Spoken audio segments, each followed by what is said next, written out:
Imagine walking into a store with just $25 in your pocket and walking out with a brand new pair of headphones worth $100. Sounds impossible? Not anymore. Meet poor Stick. One day, he buys a pair of headphones using Buy Now, Pay Later.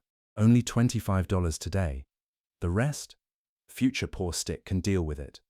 A week later, he buys new sneakers. Again, only $20 today. Then a smartwatch, then a gaming chair, then a new phone. Every purchase feels small. Every monthly payment feels harmless. Until one day, his phone buzzes. 5 different payment reminders arrive at the same time. Suddenly, he's paying hundreds of dollars every month for things he bought weeks ago. Meanwhile, Rich Stick buys only one thing. The difference isn't that Rich Stick earns more money. It's that he understands one psychological trick that almost every Buy Now, Pay Later company relies on. And once you understand it too, you'll never look at those 4 little words the same way again. Before we talk about the risks, let's be fair. Buy Now, Pay Later isn't automatically bad. In fact, when used responsibly, it can be a useful financial tool. So, what exactly is it?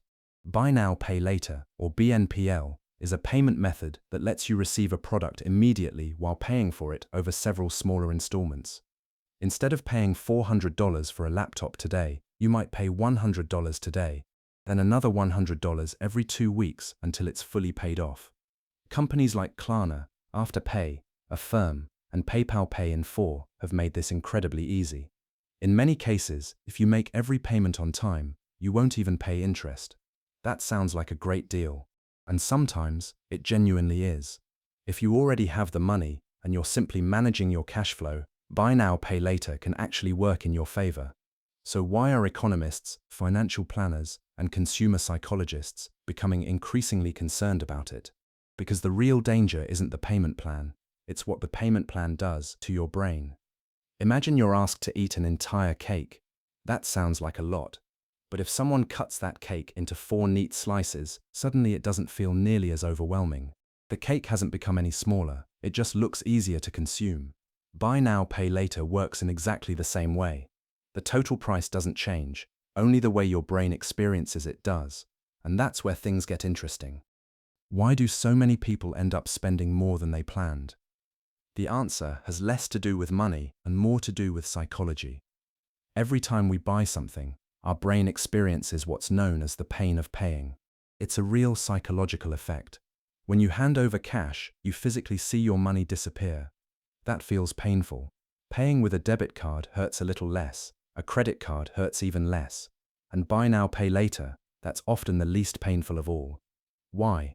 Because the reward comes first, while the cost is delayed. You enjoy the new phone today, you wear the new shoes today, you sit in the new gaming chair today. But the payments, those belong to your future self.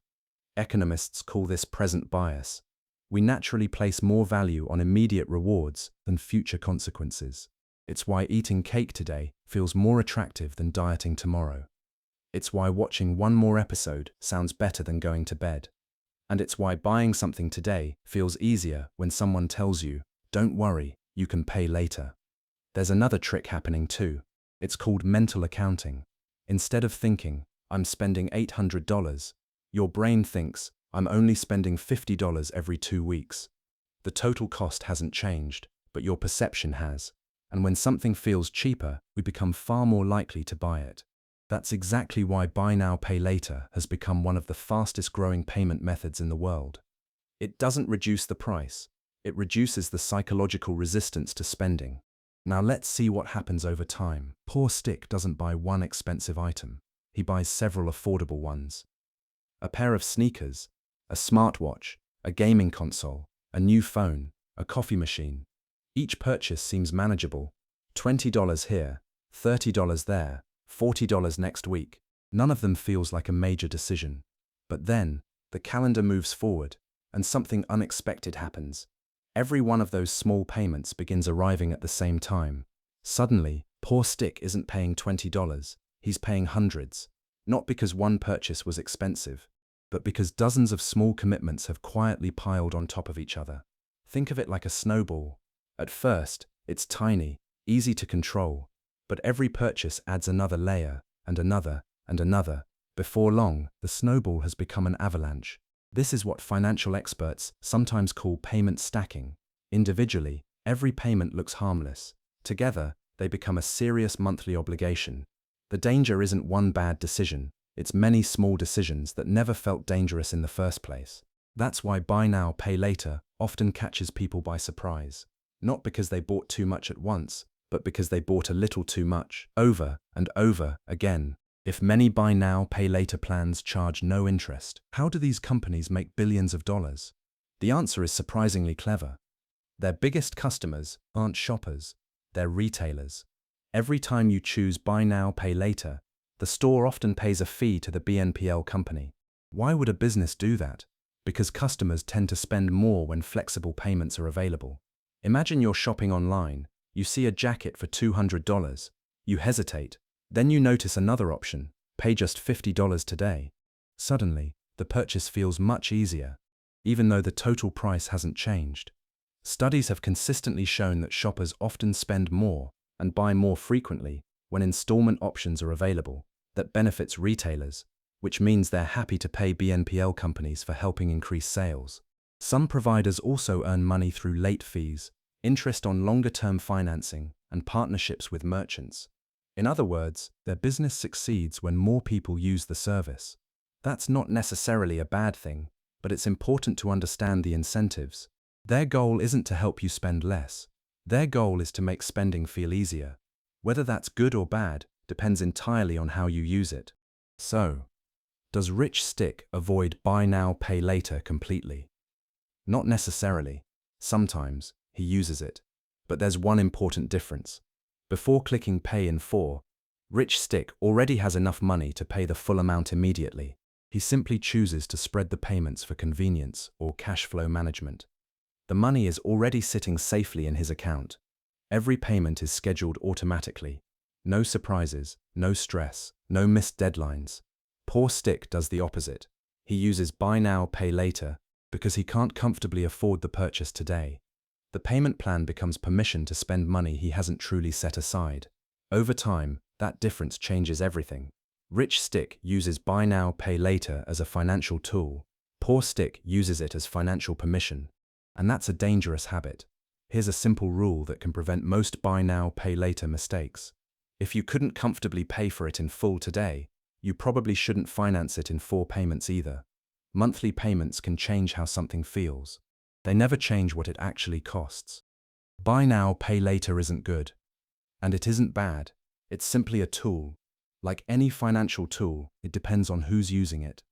Here are 5 simple rules Rich Stick follows. Rule number 1. Never finance once. If it's something you simply desire, wait until you can comfortably afford it. Rule number 2. Only use buy now, pay later if the full amount already exists in your bank account. Rule number 3. Never juggle multiple payment plans at the same time. 1 is manageable. 5 quickly become confusing. Rule number 4. Automate every payment. Missing one installment can trigger fees, damage your credit, or create unnecessary stress. And finally, rule number 5. Ask yourself one question before every purchase. Would I still buy this if I had to pay the entire amount today? If the answer is no, walk away. Future you will probably thank you. Buy now, pay later isn't secretly evil, and debt itself isn't the enemy. Used carefully, they can be useful financial tools, but tools become dangerous when we stop thinking about how we're using them. The biggest risk isn't always high interest rates. It's forgetting that every small payment is still real money. Wealth isn't built by making life feel affordable. It's built by making wise decisions consistently. Rich people don't ask, "Can I afford the monthly payment?" They ask, "Does this purchase move me closer to my financial goals?" That simple shift in thinking can save you thousands of dollars over your lifetime. If you found this video helpful, give it a like. Subscribe for more stories that help you build wealth, one smart decision at a time. Thanks for watching, and we'll see you in the next episode of Rich Stick, Poor Stick.